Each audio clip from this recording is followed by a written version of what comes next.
Hello everybody. Hey, Cal Banyan here, Cal Banyan's Hypnosis, etc. And guess what? You've got another rare all-Cal episode. If you're watching this anywhere else except calbanyan.com, you want to go there right now because right below this video, we've got extra links. We've got supportive information. We have all kinds of stuff.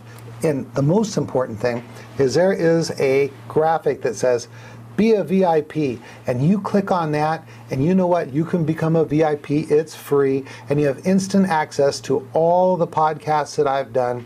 Audio podcasts, there's about 40 of them, and then there's over 100 free hypnosis video training podcasts, and not just with me, also with my fantastic co-hosts, Celeste Hackett, Meredith Locker, and newest Elron Ferguson. Now let me tell you, as I'm doing this, who knows, I might have other co-hosts in the future that I don't even know about yet, but because you're watching this years in the future from when I'm recording it right now, I'll tell you what, those co-hosts too are going to be great. Now, you know, I was talking with someone the other day about hypnosis, and one of the coolest things about hypnosis is that hypnosis is really evergreen. And what does that mean? It means that hypnosis is never going to go out of style. Hypnosis is something that's always going to exist. You know, if I was doing a high-tech type podcast, that information goes out of, out of date very, very quickly. But the information that I've been putting down in these 100-plus podcasts, I think this is 160-something podcasts, all this stuff is going to be good so long as there's human beings walking around on this earth. All right, let me get out my clipboard and start talking about what I want to talk about. One of the things I just, quickly, what is a Hypno 1%er? A Hypno 1%er is the best of the best. It's based on the idea of the 1%er biker. And the 1%er biker, that person is a serious biker.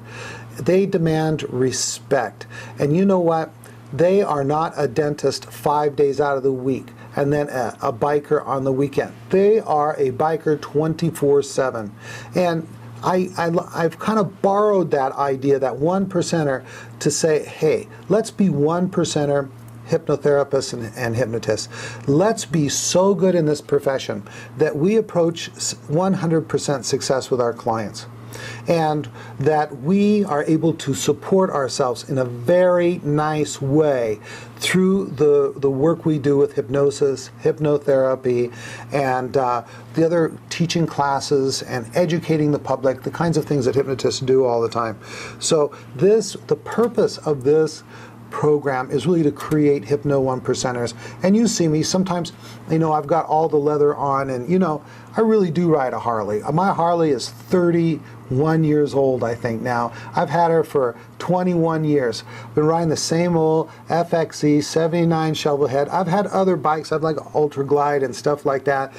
They come and they go, but I keep this one motorcycle because it's got soul. I've put miles on it. It's associated with friends and miles and big parts of my life. I'm never going to get rid of it.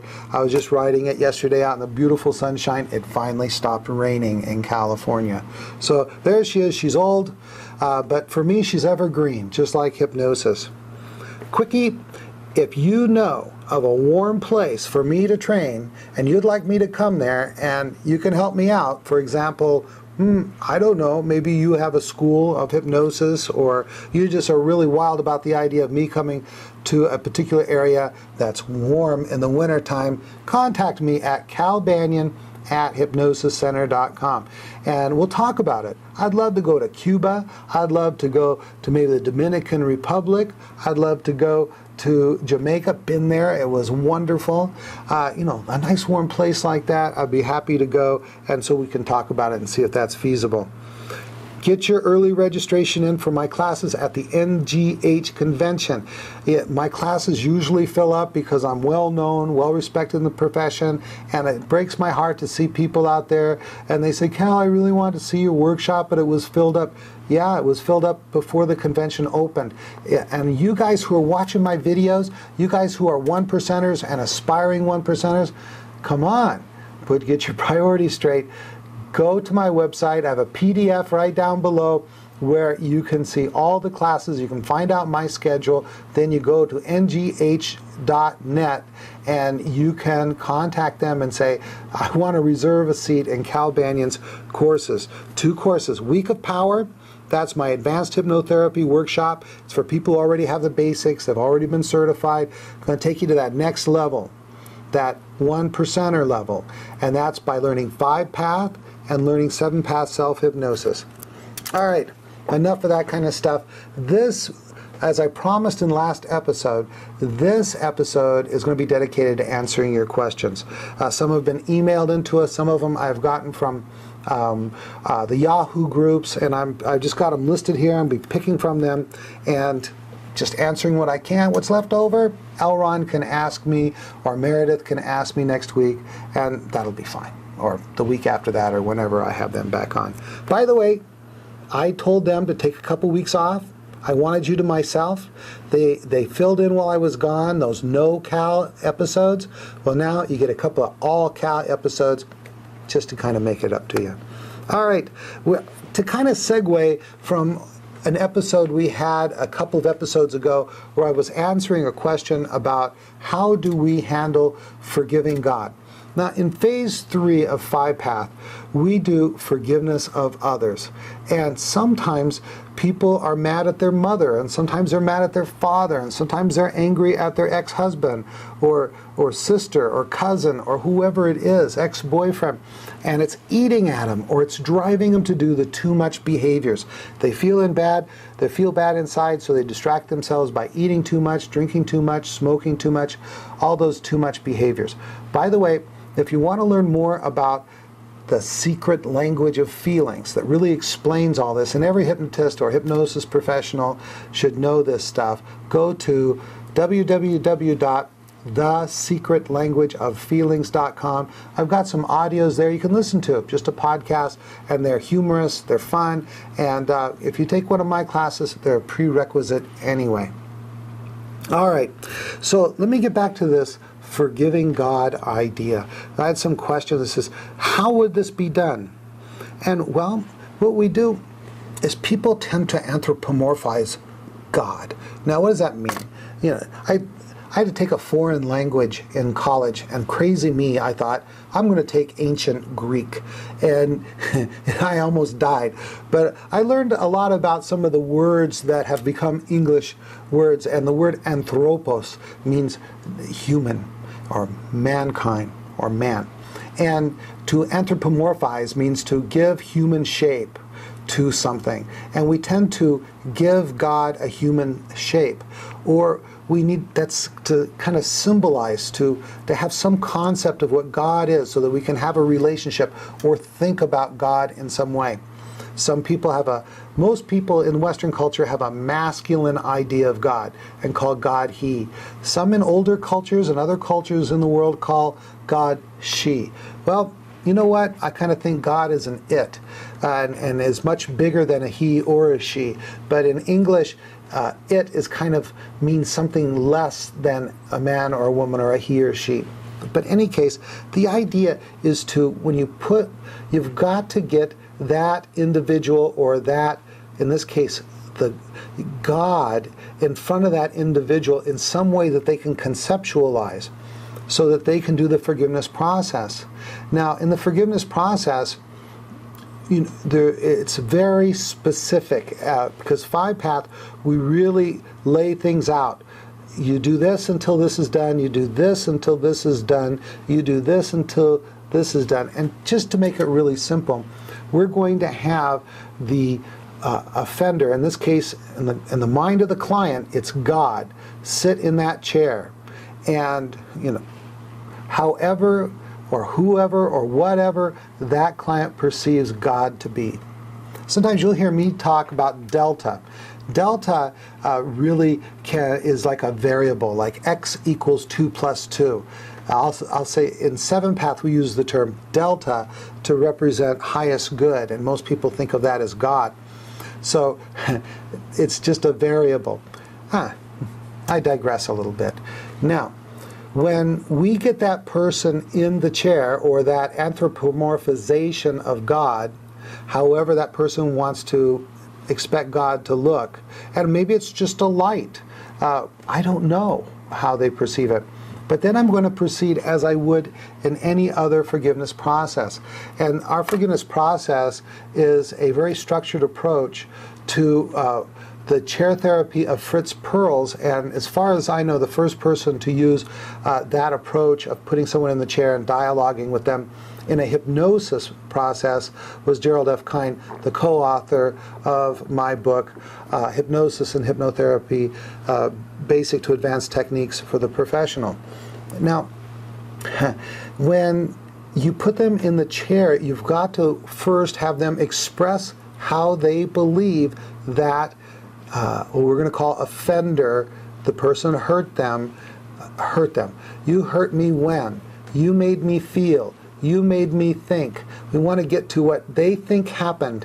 And when we say, when you hurt me when, that's what the event was. And then when we have them put an ending on this sentence, you made me think. And then we find out what the cognition or the cognitive part of that was. And then you made me feel, and put an ending on that. And that lets them express the emotion. For example, they might say, you hurt me when the church was hypocritical to me. You made me think I couldn't trust anyone, and that made me feel afraid. You see, and as we get that information out, what's happening is a catharsis is going on. And you'll hear me talk about anger is a wall. And as long as you're angry at someone, God or your mother-in-law, you're going to have this wall up. And this wall prevents you from really being able to understand where that other person's coming from. Or in this case, where God's coming from, what God wants for you. And if you're a person who in your theology you would normally think God loves me, when you've got that wall up, then you can't feel the love and you can't express the love. But when we have our clients express, you hurt me when, you made me feel, you made me think.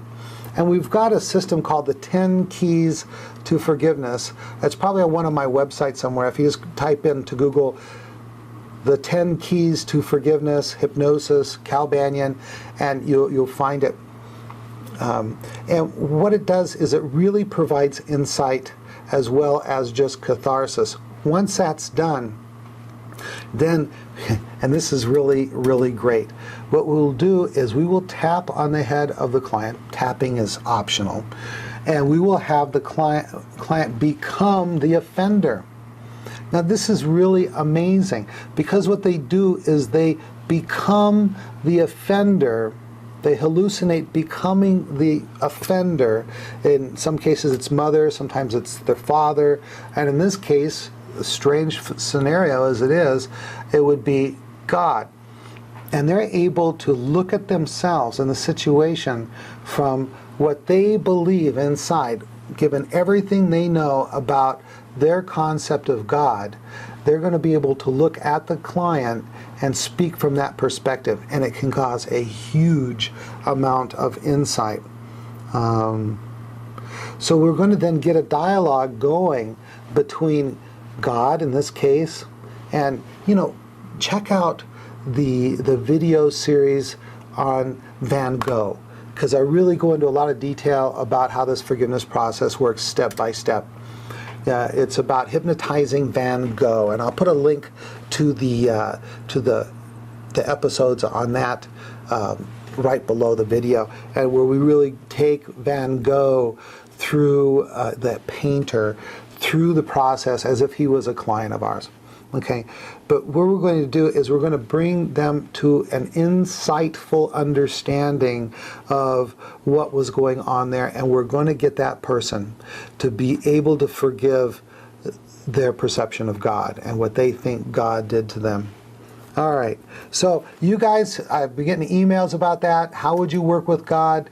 There is a kind of a thumbnail sketch. We really don't do anything different except that we are going to have them, actually it's not different at all. We're going to say, right before you in that chair is God, and they're going to put their perception. If they struggle with that, then you say, however or whoever or whatever you perceive that God force to be. And so, who's there? And they'll say, God. Describe who's in the chair, and they'll describe. Maybe it's just a big light. Maybe it is, the old man with the white beard, or whatever it is for them. We always work within the belief system of our clients. All right, next question. What if I'm doing age regression, an age regression session, and my client says, nothing's happening? Okay, what this was about, this is from our 5-Path group on Yahoo. It's an exclusive group just for our grads. And a brand new grad is out there doing the work, and they're doing affect bridge age regression. I talk a lot about this in previous episodes, but it basically goes like this. You've got the client in somnambulism, you've tested them for it, you know what level they're in, they're convinced that they're in hypnosis, you've done convincers, and then you're going to say, that they focus on the feeling that's associated with the problem, and then as you count from 1 to 5, the feeling comes up strong and powerful, and then you're going to suggest that that feeling takes them back to an earlier time they felt that way, with like a 5 to 1 count. 5, 4, 3, 2, 1, be there. And we're going to continue that process until we get to the ISC. Now, this question isn't specific about ISCs or SSCs, but really the information is good no matter which one you're talking about. So you go 5, 4, 3, 2, 1, be there. And I ask them what I call the Gestalt questions. And that is, first impression, is it daytime or nighttime? Are you indoors or outdoors? Or however you want to build the Gestalt, the background and the foreground. Then I'm going to ask the Fab 5, what's happening? How old are you? What are you thinking? What are you feeling? And is that feeling familiar or new?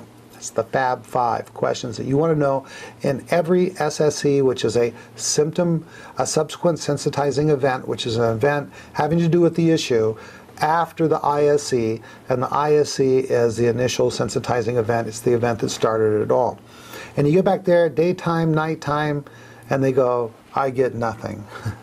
And what you need to do is you got to have a little talk with this person. Now, first I'm going to just talk to them. I say, I know you don't know. Just give me your first impression, first thing to come to mind, quickly. First impression, daytime or nighttime. And that will usually break through it. But there's a number of reasons. It's really more interesting why this would happen than how to get through it and help the client despite this problem. And why is that happening? Well, one, they might not have understood your suggestion to give them first impression, so you can coach them on that a little bit. Another reason is just fear. They're afraid that if they actually go there, they're going to cry like a baby and be embarrassed, or maybe it's scary to go back there and that kind of thing. In that case, it's non-compliance. And what we will do is I will have them open their eyes, leave them in hypnosis, and I will have with them the talk. And the talk goes something like this. You know, open your eyes, look at me. You know, I believe that I can help you. But in order for me to help you, you need to follow my instructions. If you follow my instructions, I think we can really get somewhere today. I want you to think about everything you've tried before to handle this problem. If it had worked, we probably wouldn't be here today. You never would have came into my office. I also want you to think about, what are you going to do if you don't follow my instructions and we don't succeed using hypnotherapy? Now, just talking to you guys, the listeners, most people, they've tried everything else they can think of before they go see the witch doctor. I mean, hypnotherapist, right? So what I need to do is let them know that they need to follow the instructions, or I'm not going to be able to help them. And really, what else are they going to do if they don't follow my instructions? And so I say, decide. And then once they decide to proceed, and so far, knocking on wood, every single time I've used the talk, and which I believe I got from Jerry Kine, I probably modified it a little bit. You know what? I've got them to go ahead. And I'll find out that if I do the same thing, I say I'm going to count from 5 back to 1. We're going to go back to that earlier time you felt that way. 5, 4, 3, 2, 1. Now be there. First impression, daytime or nighttime, indoors or outdoors. Now all of a sudden they know. So they know what I mean, and they're willing to follow instructions. They're willing to be compliant. Now I'm going to give you one more insider technique with regard to this. People saying nothing when you regress them to an earlier time and you want to find out what's going on. After you've done this a while, you're going to find out that some people really over-process stuff. Some people come in and you just have this really good conversation and they're at ease and they're comfortable and they're honest. And then you're going to have some people that when you ask them something, they look up one direction, they look up the other, they might look down, and it takes them a few seconds to answer.